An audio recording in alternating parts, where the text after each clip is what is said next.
Welcome to today's webinar, everybody. Today you're going to hear about a request for information, or RFI, that's being issued by GSA in collaboration with the Department of Energy, and it's related to a Grid Interactive Efficient Building, or GEB. My name is Jay Fine. I'm a project manager with GSA, and my role today is going to be to be the bookends of this presentation. I'm going to get us kicked off, and I'm going to do a little intro for you, and then I'm going to have some other people talk, and I'll come back at the end and close us out and do Q&A. And in between the two times when you hear me speak, you're going to get some really great information about the GSA program and the DOE program that are responsible for this RFI. And then you're also going to hear about the RFI itself. Next slide, please. All right, we don't let you talk because there's so many of you on the line. It would be really difficult for us to allow everybody to speak and ask questions. So the way that we handle that is we allow you to chat your questions. If you notice the graphic, you'll see a big fat green arrow that'll give you an idea where you can chat your questions at. It's in that bottom right-hand corner. We really encourage you to chat as you have questions that come up. If they're answered later in the presentation, we'll just delete those out. But we want you to kind of build that question list for us as we go. It allows us to manage more effectively when we get to the Q&A session. Next, please. All right, here's our agenda for today. So I'm going to give you a quick overview of Grid Interactive Efficient Buildings. I assume that most of you on the call are going to already be familiar with this, but we want you to make sure that you're in line with, your understanding is in line with what our understanding of GEBs are. After that, you're going to hear about our programs, both the GSA Center for Emerging Building Technologies program and the DOE HIT Catalyst and Better Buildings. Both of those are associated with this RFI. Then you're going to hear about what we're looking for in the RFI, and then the mechanics of it, how you submit things, how it gets evaluated, and what your participation is going to be like. And then we're going to jump into Q&A after that.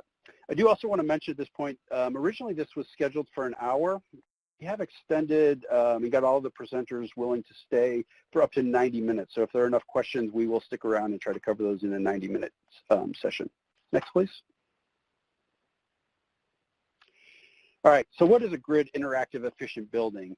If you take a look at that first graph on the left-hand side, this is what a typical commercial building would look like.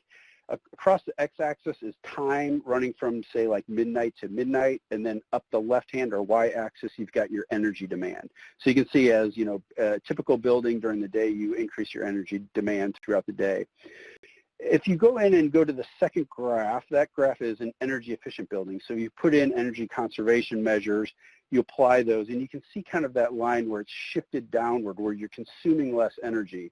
Well, that's a great thing, but you still have the same curve that's available throughout the day for the demand for energy. If you go to the third graph, this is where you put in some type of on-site generation. In this case, it'd be solar PV.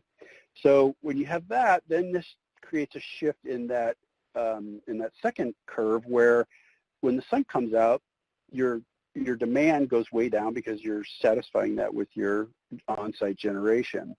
While this is great, what it doesn't do is provide that smooth type of demand curve that we're looking at for grid interactive efficient building. So if you look at the fourth one, what they've done there is you're using shifting and shedding of the loads, where you're creating this more smooth line that's more friendly for the grid. Next slide, please. All right, so why are we even interested in GEBs? So the first thing is there's a big opportunity here, right? Buildings consume a huge amount of U.S. electricity, 75%, and they're driving that peak generating capacity. One of the things is that GEBs have been around for a long time, but technology is finally catching up. So now we have these connected and smart buildings that allow us to do things like operate at specific times in different output levels for different components in the building. It provides us a lot of flexibility. So what we're looking for here is ways that can create kind of a win-win. The buildings can benefit because we can reduce the energy costs, and also the utilities benefit because we're able to spread out that demand across and provide better grid management. Next slide. So why is this good that we're issuing this RFI jointly? Well, first of all, both of the programs provide you with an opportunity to get measurement and verification, real-world operating buildings, and both programs will allow us to validate your technology's performance. When you respond to the RFI, you submit one response, and we consider that for one or both programs, one or the other or both. So you submit one application for both programs. It also gives you access to a large portfolio. So GSA has a very large federal inventory, and then on the DOE side, they have access to a very large commercial inventory. Next. All right, here's today's presenters. I'm the one on the left. As soon as I get through this slide, I'm going to turn it over to Kevin Powell, who's GSA's Program Director for Center for Emerging Building Technologies. Kevin's going to talk to you about the program from GSA that's responsible for this RFI. Following Kevin, he's going to turn that over, and Cedar Blazek is going to speak to you. She's from the Department of Energy. She's a project manager out of the Office of Energy Efficiency and Renewable Energy. She'll talk about the same types of things that Kevin does, but only on the DOE program as opposed to the GSA program. And then following that, Rose Langner, who's with NREL, Senior Engineer in their Commercial Buildings and Research Group. She's going to tell you about some of the details around the RFI. And then when Rose is done, I will circle back and get us over the finish line and finish this up and head into Q&A. Okay, with that, next slide, and I'm going to go ahead and turn it over to Kevin Powell. Let's see. Oh, good. Sorry. Yes, hi. Thank you for that introduction, Jay. And so a few words about GSA, one of our two co-sponsors of this RFI. And so what I want to do over the next couple of slides is just to frame up why GSA is interested in a GEB strategy. So next slide. GSA, for those of you who aren't aware, we are we're the landlord for the federal government, the civilian federal government. So we own all of the, I should say, we manage on your behalf, that is to say the taxpayers' behalf, about just under 9,000 properties for over 1 million federal employees. That gives us the largest single portfolio of commercial real estate in the country, and we spend a lot of money on energy cost. It's actually one of our single largest recurring expenses. Our buildings are already efficient, so we're looking for strategies that can help reduce that cost, even though we have already this efficient portfolio. Next slide.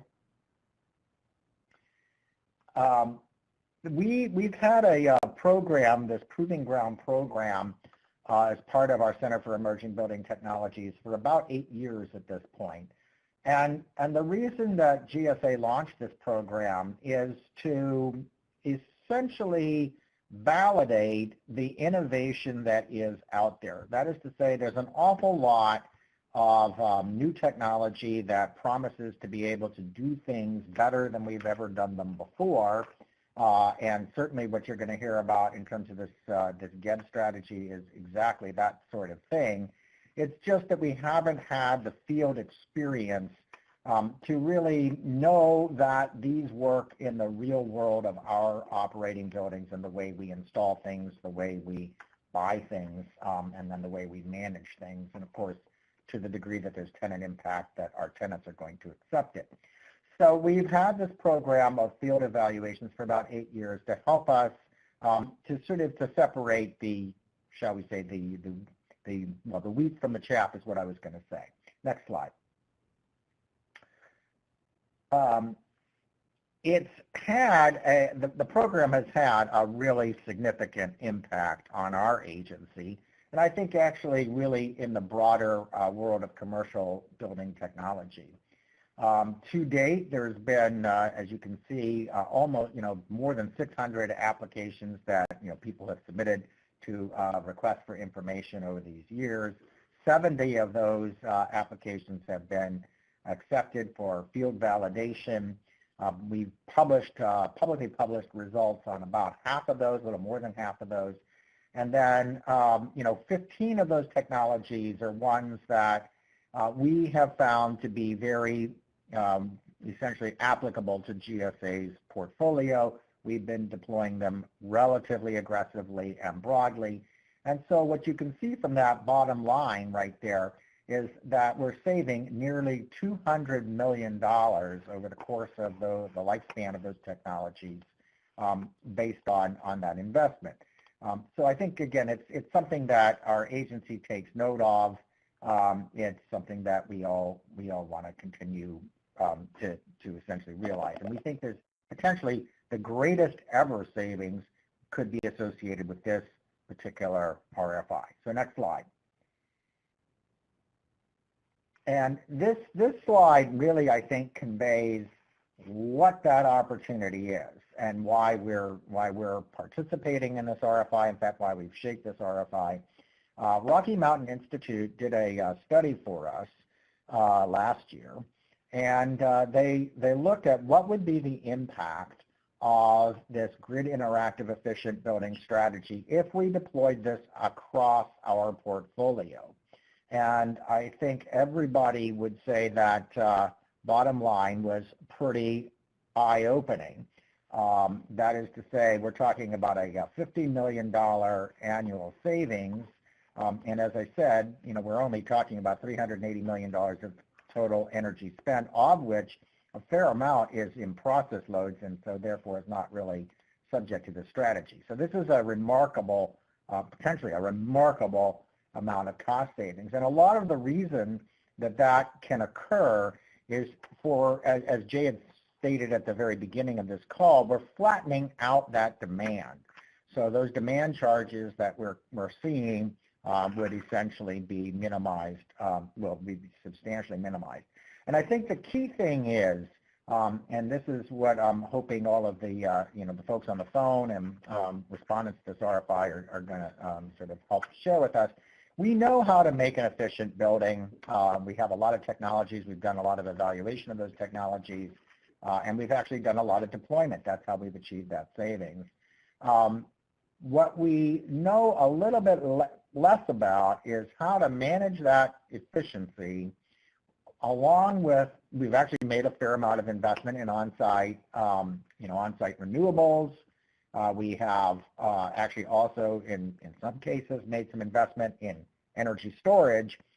But what we don't really know is how do we sort of optimize across all of those things in a manner that gives us load flexibility while maintaining occupant comfort.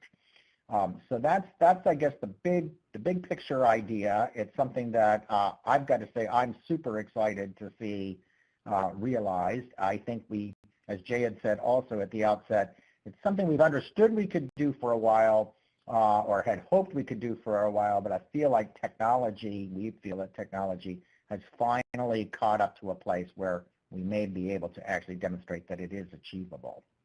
And with that, I'm gonna turn this over to Cedar. Great, thanks, Kevin. As Kevin mentioned, I'm Cedar Blazek. I work in the Department of Energy's Building Technologies Office and help manage our High Impact Technology Innovation Catalyst, or HIT Catalyst program.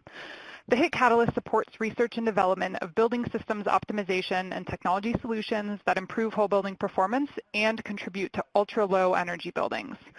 Field evaluations play an essential part of our program, as these testbed projects can provide valuable real-world performance information and feedback for technology R&D in our office and beyond. Next slide.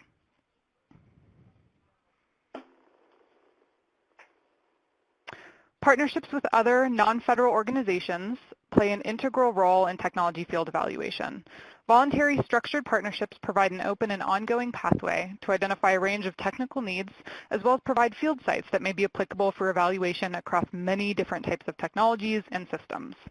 The Building Technologies Office partners with over 250 commercial organizations through the Better Buildings Alliance, and this slide just gives you an idea of some of the organizations that we partner with. Next slide. These Better Buildings partners represent the market leaders that are driving innovation and leading the way for energy reductions. They represent 32 of the Fortune 100 companies, 12 of the top 25 U.S. employers, and 30% of all commercial building floor space in the U.S. A number of these partners have volunteered their buildings for the opportunity that we are discussing today, and you'll hear more about that from Rose in just a minute. Next slide. And finally, why are GEBs important to DOE? At the Building Technologies Office, we're conducting grid interactive efficient buildings research to help bring connectedness and the related energy savings across the entire building sector. We envision a future where both commercial and residential buildings adapt and improve the comfort, productivity, and health of occupants while simultaneously reducing energy costs and acting as a resource for our nation's electric grid. We echo many of the same interests in GEBs that Kevin and Jay have previously mentioned for GSA. And that's all you're going to hear from me. So I am happy to move to the next slide and hand the presentation over to Rose Langner at NREL. Thanks, Cedar. And again, yes, I'm Rose Langner. I'm a senior architectural engineer in the Commercial Buildings Research Group at NREL. And I'm going to be talking about the details in the RFI and what we are looking for. But before I dive into that, I really want to point this out that it's important to note that this year's RFI is different than those in past years.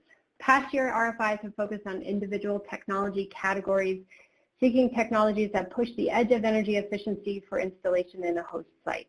This year is different. In order to truly achieve a grid interactive efficient building, we are looking for a much more comprehensive solution that incorporates energy efficiency and load flexibility of multiple building end uses together. And to make this possible for you to respond to this request, this year we've pre-selected a number of host sites and provided building characteristic data so your responses can be directed specifically to those sites and their building systems. You are also welcome to recommend your own host site if that's preferred, and I'll be explaining more of the RFI requirements, including our site selection criteria and what we're looking for as I go through the upcoming number of slides. Next slide. RFI requirements. At a minimum, responses to this RFI will encompass 3 of the following energy saving and demand flexibility attributes. Energy efficiency, which of course is reducing overall building energy. Load shed, which is reducing peak demand for a short period of time. Load shift, shifting the timing of energy use to minimize peak demand.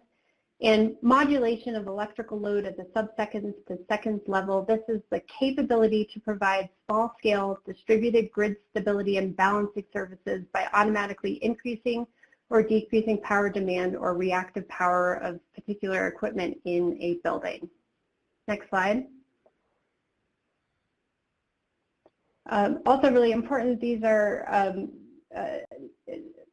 requirements of the RFI, and again, we want responses to be as comprehensive as possible. So to the maximum extent possible, and this answers one of the first questions here, responses to the RFI should leverage existing equipment when possible or propose new energy saving, energy generating, and or energy storage technologies to achieve the full GEB solution.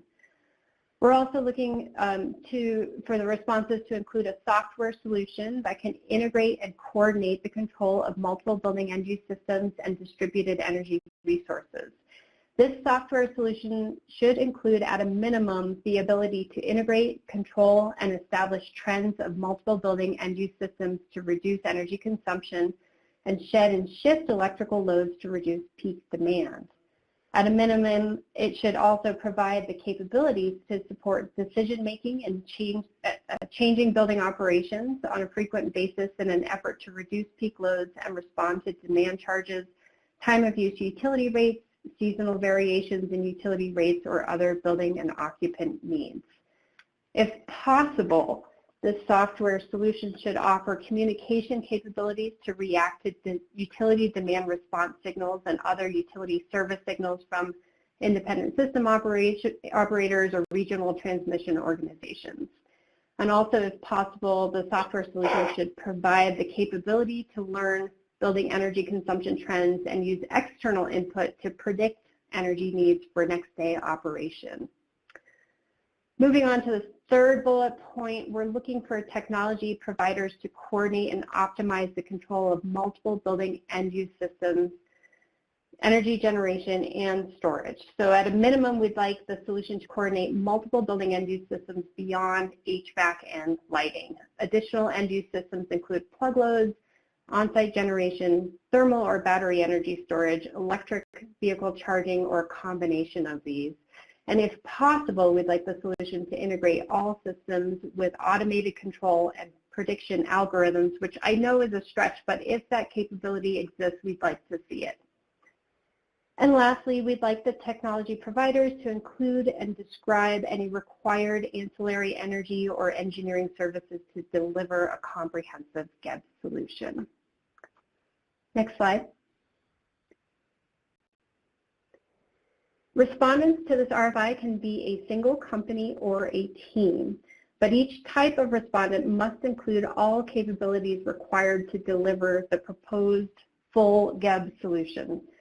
Do not respond if you are only proposing a portion of a solution, and if you are a company that can only propose a portion of a GEB solution, please see our teaming partner list. GSA and DOE have compiled a teaming partner list, which will be available during the time of this RFI release through its closing, and the list is linked in the RFI and can be found on the GPG RFI page on the GSA website. The teaming partner list is automatically updated with information you enter into the Google form. And for your reference, we've also included links to the Google form and teaming partner list on this particular slide. Next slide. This is the criteria that we use to pre-select the host sites for this RFI. Note that the required criteria include a modern building automation system and also an engaged building manager. Preferred criteria include all electric buildings, time of use, utility pricing, and high utility consumption and peak demand rates. If possible, we're looking for buildings with some of these more advanced systems, including photovoltaic systems, battery or thermal energy storage, and participation in demand response programs. Next slide. And lastly, I'll quickly describe the pre-selected host sites for this RFI.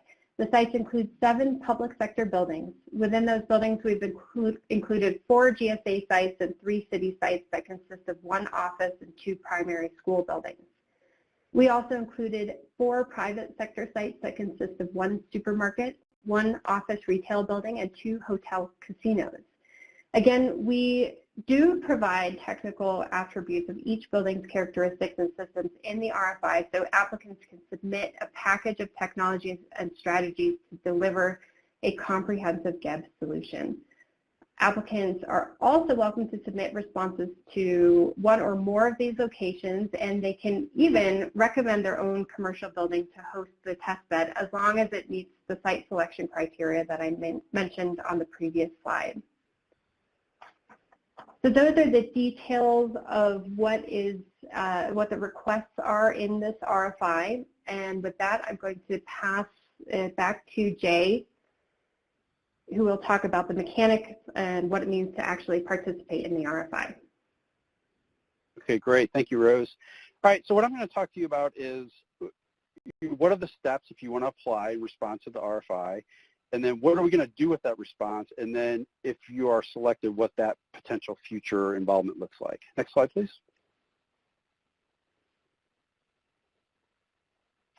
Okay, so on the slide here, you'll see 2 graphics. The one on the left is where you will actually go to apply to the RFI.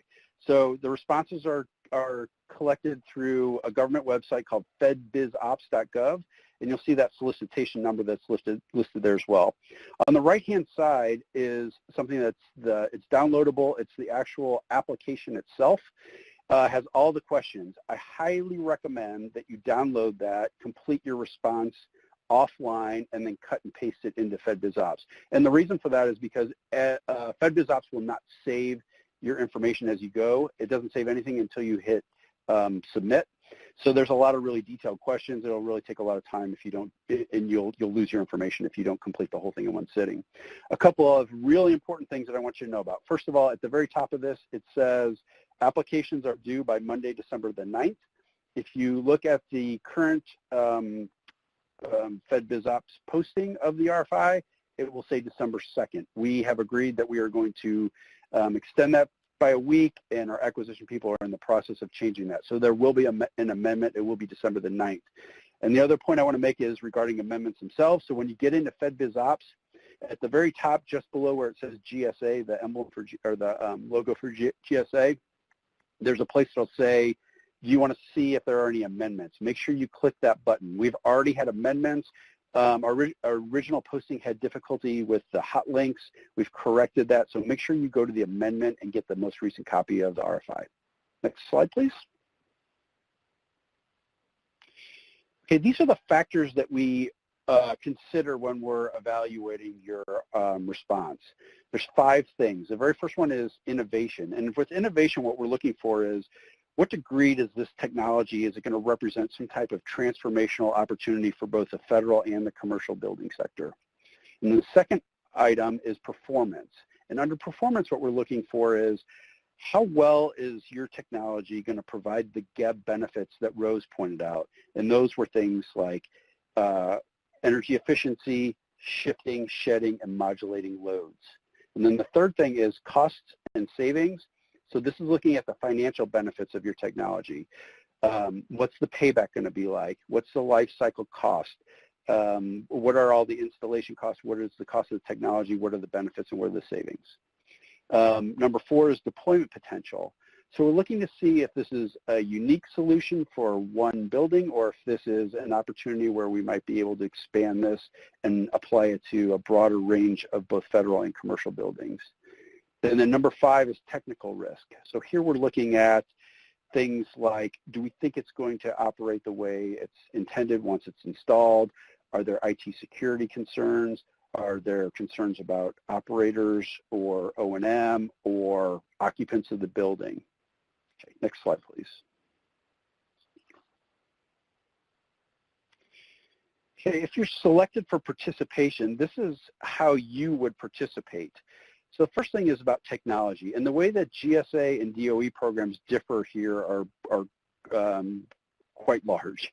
So for the GSA program, core equipment has to be one of 2 things. It either has to be gifted to the federal government, or it has to be provided to the program through an alternative financing mechanism, something such as a UESC. You provide the equipment, we provide the installation on that. We pay for the installation. And of course, both programs pay for the M&V for this.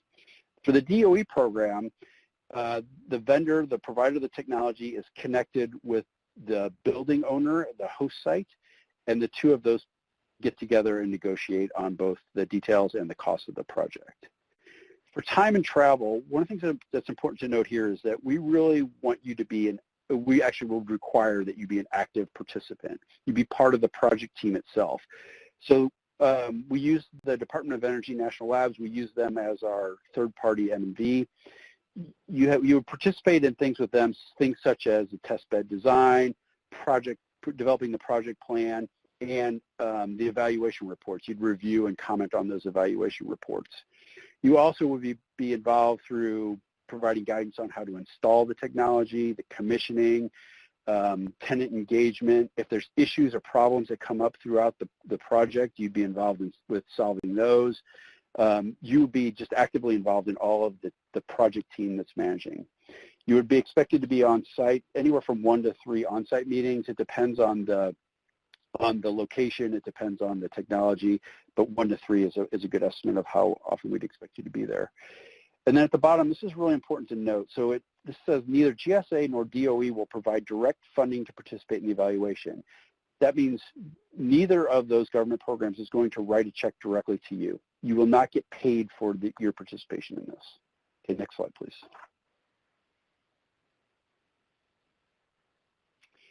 All right, so what are the benefits to you for participating in testbed evaluation? So the first one is, you get to be part of a high visibility government program that's well supported. The next one is you get to engage in this full scale pilot. You get M&V that's provided by a third party. There's no cost to you for that M&V. You also get to get independent insights regarding technology fit for public and private sector buildings. So what that means is you're going to get feedback. You're going to hear from people that are operating on site, building managers. You're going to get that feedback from them. You're going to get data about how well you're performing. Lots of really great stuff about your technology. And then you're going to get something that will help inform public and private sector investment decisions through publicly available M&V findings. So this is a tool that you can use and point to so that you can show people this is the data that came from this M&V and from this pilot study so that they can use that information to make their own investment decisions about your technology. And then the last one is you get to increase, oh, sorry, my computer went to sleep, just a second.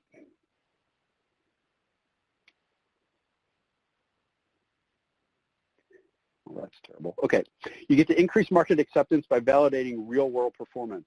So you heard Kevin talk about kind of that dip and that the first user risk. We take that off the table. We are the first users, and we try to take that risk away for their further installations. Okay, next slide, please. All right, so here's the timeline for the RFI itself. So as I mentioned, it's going to close on December the 9th. Once that closes, we take those responses and we divvy those up and we hand them out to a bunch of really smart people who do reviews on those and do evaluations, and they complete those by the end of January. At the end of January, we take their responses and we take that list and we develop a semifinalist list. So we've narrowed down that list by February the 10th, and at that time we will notify the semifinalists and they will be asked to put together a virtual presentation. In the past, these have been about 10 to 12 minutes.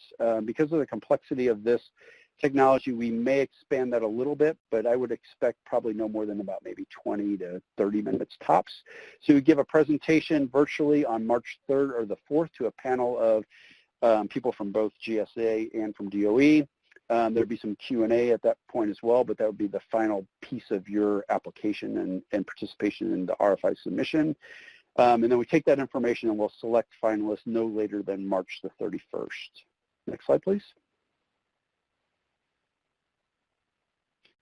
Okay, this shows you kind of bigger picture if you're selected about what would happen for the installation in the M&V. I want to make it clear though, this is an example and a pretty good estimation of what we would expect in terms of time, but the actual schedule will be developed once you are identified as a participant and connected to an actual testbed site. If you look at the graph across the top, this starts at December of 2019. The selection process takes about 4 months, which is what I just explained on the previous slide. After that, we would go into installation, which we would expect takes somewhere around 7-8 months, something like that. And then we would move into an M&V period where we're collecting data, we're tracking how things are working. That takes 9 to 10 months typically. And then after that, we stop the M&V and then we go into reporting, which can take somewhere around 5 to 6 months. I know that might feel like a long time, but there are multiple reviews. There's multiple divisions within the government that have to review those. So it does take a while back and forth. Okay, next slide, please. Okay, so here's where you can get some additional information on the RFI. On the left-hand side is the website for the HIT Catalyst program. On the right-hand side is for the GSA program. On the GSA website, there's 2 things to note. One is there will be frequently asked questions related to the RFI, which is a bunch of questions that were asked in previous years. I think you'll find those useful. We'll also put the responses to questions from today. If they're not already on there, we will put those on there as well. So that'd be a great place for you to get information. And also, I've noticed that somebody's already asked a question about if they can get a copy of today's presentation, and it is being recorded and it will be posted on that webpage. Next slide, please. All right, we've reached the end. So this is a Q&A session. Again, we will not unmute your phone, so you're welcome to continue to type questions into that chat box. I do also want to point out on this slide, if you notice right under Q&A, it says gpg@gsa.gov. That's an email address that we monitor for questions related to the RFI. So if something comes up after today and you want to send a question, you're welcome to send it there. I will tell you that we try to get to that every single day and respond, but it could take a couple of days because of the quantity of emails that we're getting related to the RFI. Okay, and so with that, I'm going to jump into Q&A. So presenters, if you will be prepared, make sure that you are on mute when you speak. I will read the question and I will identify who I think is best to respond to that. So let me start with you, Rose. There's a question that says, does the means of achieving load shed and load shift need to be distinctly different? So let's go back to the definitions of load shed and load shift. Load shed is an actual reduction in the peak demand, and load shifting is reducing the peak demand but shifting that energy use to a different time of the day where it's either more friendly to the grid or maybe there's lower utility pricing at that time. So the way that we will look at this as far as the measurement and verification goes is we are looking at the overall shed reduction, but also can we shift load to different times of the day. And the point of that too is so that our buildings can be more flexible. So yes, there is a difference between load shed and load shift, and we are looking for a combination of those two types of strategies. Okay, great. Thanks, Rose. Okay, Cedar, I'll let you address this question. It says, how do we get involved with the Better Buildings Alliance? Our technology enables current value-added applications to be added to legacy buildings. Thanks, Jay. I think the simplest way to get involved with the Better Buildings Alliance, first and foremost, is to submit a response for this RFI. If you are looking for more information, either you don't submit to the RFI or maybe you aren't selected, you can find out more information about the Better Buildings Alliance at betterbuildingssolutionscenter.energy.gov. It's a long name. You can just type Better Buildings into your search engine. It should pop up. The website will provide more information about the program and how different parties can get involved. Okay, great, thanks. Okay, Rose, I'm going to go back to you. There's a question about will utility rate structures for each potential site be provided? Right, so in our building characteristic data that we've provided for each of the pre-selected host sites, we do provide an overview of the utility rate structure for each site there. However, that's an overview. So if you are selected, or if you're selected, then we'll be pairing you with we'll have conversations with the building owner themselves to go over more details about those utility rate structures. And if you need more information with the utility rate structure to provide a better proposal, feel free to email us with that request and we can look into getting more detailed information for you. Great, thanks. Okay, Kevin, I'll let you take this one. Is the program only about new technologies or about the application of new and existing technologies? Yeah, thanks, Jay. I think that the program, especially in this case, is about the application of new and existing technologies. So if you think about what we're really talking about, I think the secret sauce, the part that really is new, is the ability to integrate across a lot of things that are in fact existing technologies. On the other hand, I would say that it's entirely likely that a response may propose some existing technologies, things that are, and I think within the space of existing technologies, there's those that are widely adopted, and then there's a lot that are essentially existing but underutilized.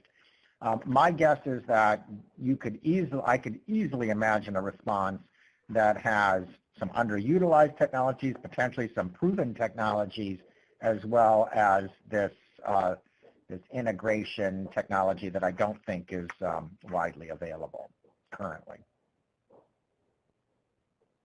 Okay, thanks, Kevin. I'm not clear about these two. I'll give this to you, Kevin. We might have to ask for some further clarification. These are related questions. They're both about budget. One says, do you have info available regarding budget and funding? And then the other one says there doesn't appear to be a budget requirement in the RFI response. Is that correct? You want to address that? Sure, although I think those are, I thought you did a pretty reasonable job on that, Jay, on that slide that talks about this. So I think that the clearest way to put this is that the technology that you are, the core technology that you're proposing, that an applicant would be proposing, is something that we do need to receive, and again, it's going to be different. I mean, this is a complicated answer. But so I'm going to break this apart for the federal side versus the commercial sector side. So on the federal side, our approach is that you are providing your core technology at no cost to the federal government via what we call gift authority. And gift authority is, again, the federal government has many different ways of operating in its manner that, again, has been shaped over the many years. But the core thing about gifting authority is that it's the simplest way for us to receive your technology in a manner that doesn't involve a lengthy procurement process and also protect your intellectual property. So that's the reason we use that. And as Jay also said, you're providing this core technology. We're providing the installation of that technology. Now, there's some complexity, additional complexity this year. There's a couple of things that I think make that slightly more complicated. The first is that in all past years, and in this year as well, we recognize that there may be balance of system elements that are required to make your technology work that are not your technology, and those are things that we would then procure, and essentially to make they're ancillary and they make your technology work. The second thing that makes it a little bit more complicated this year is that we're offering, and I think in many cases this might be a very appropriate thing, the ability for you to have potentially a utility partner, potentially an energy services partner, that would essentially provide third-party financing for a solution. So you could, for example, partner with a utility and deliver a solution via a UESC. So again, that's a little bit outside the box of what we've done in the past. That's for the federal side. On the commercial side, I'm a little bit less knowledgeable, and actually I might want to turn that over to you, Cedar, so I don't misstate something.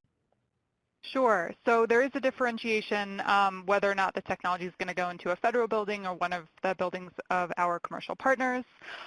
We get far less involved in terms of the procurement process. So as part of this RFI, we do offer up the M&V, but we do not pay in any sense for the technology, and we allow the building owner or the company and the company providing the technology to work that out independently of the process. So it will just vary depending on the relationship, and we allow that to work itself out.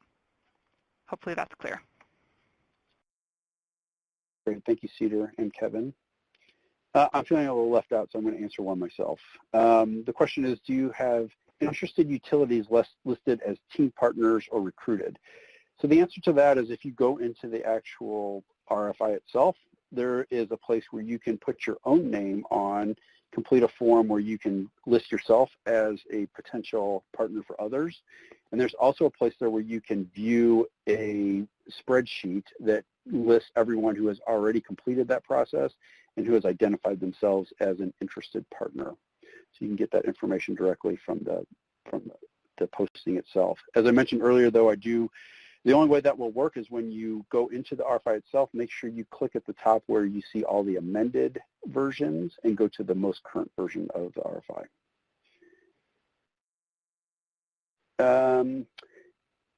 Kevin, I think I'm going to circle back to you. Maybe you could take a shot at this one. How many companies will you select? Well, first of all, we should say how many teams will we select, because I'm assuming it's going to be a team that may be multiple companies associated. There is currently budget, and again, I'm going to, I might need to defer back to Cedar on this. I think our intent is to select up to 4 solutions, but and again, this is contingent a lot of this is contingent on our M&V funding, and the M&V funding is coming from Department of Energy. So Cedar, am I correct that it's for, I think there's some complexity to the sites themselves, but is for the correct answer? Yes, and I'll just emphasize that it is contingent on funding, and we do not have a set number of companies that we plan to select at this time. There you go. Or teams. But it's M&V for 4 sites is budgeted currently.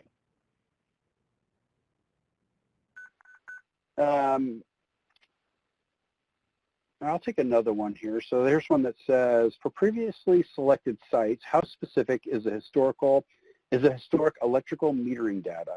Just utility metering? Wondering about comparing the installed measures via the M&V without having great historical records.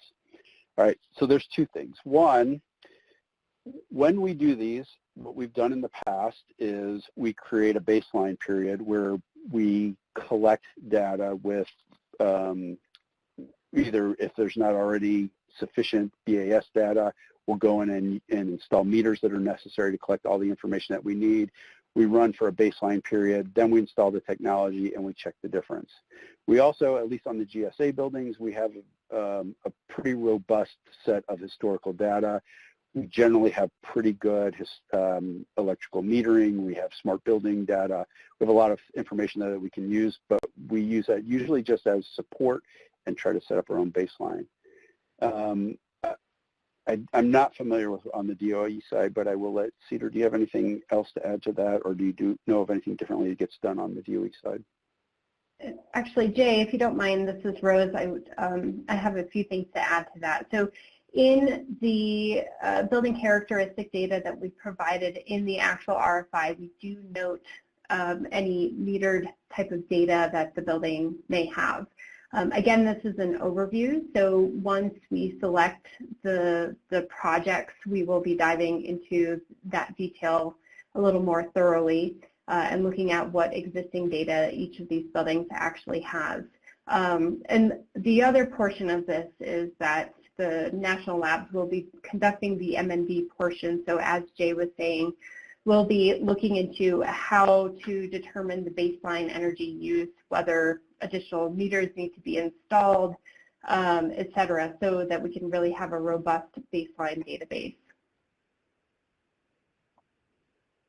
I'm sorry, Cedar, if you have anything to add, feel free to jump in. Nothing for me. Thanks, Rose. Well, Rose, while you're on, I'll let you have this one too. Are universities or national labs eligible for this RFI? Well, the national labs will be conducting the M&V. That might be a conflict there, so I will defer that over to Kevin and Cedar in a moment.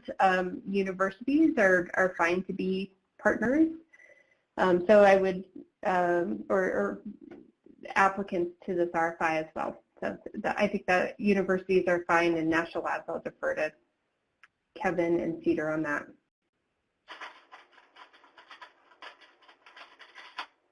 Kevin or Cedar, any thoughts about national labs?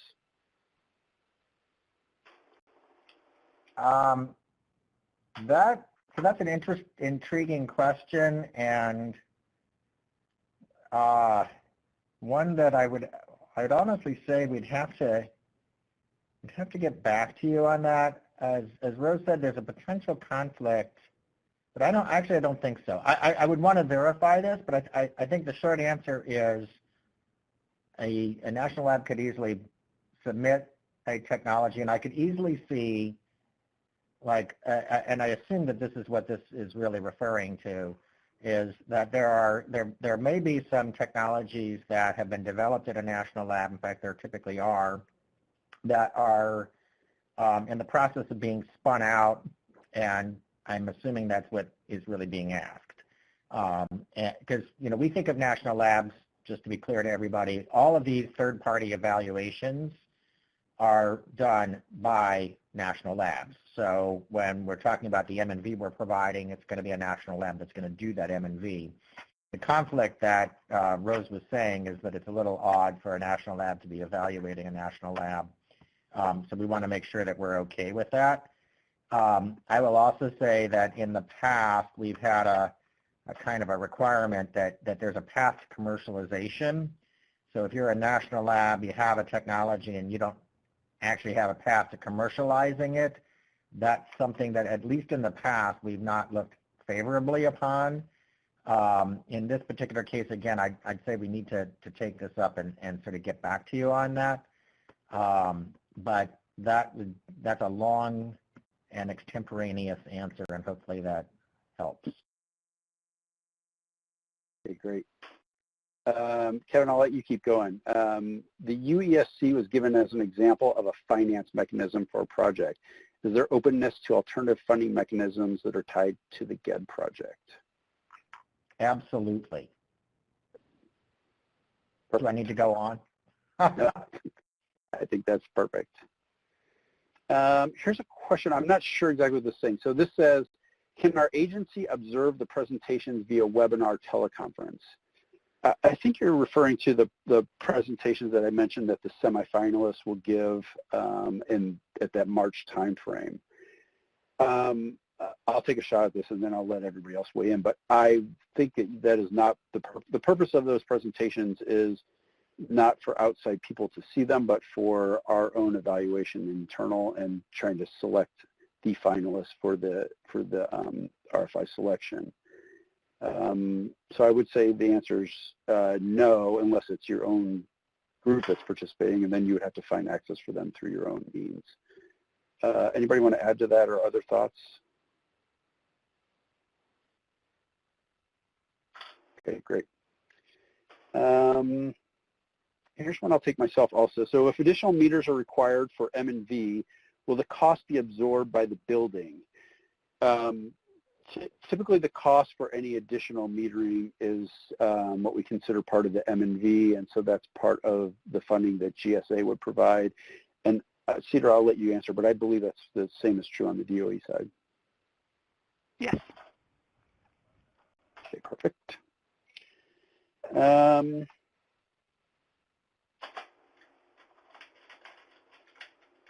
Sure, who should answer this? Most innovative technologies require some level of influence over the building operators to be successful. How will the vendor provider be able to influence the facility operator if they do not have direct authority over them? Kevin, do you want to take a shot at that? I will, and then I think actually Cedar should make a comment as well. But I can speak more to the federal facility and to how this works. As part of our selection of those facilities that we put forward, that it was key to us that we had an engaged facility operator. We understand that that's on us, not on the vendor. So that engagement is something that we at GSA manage.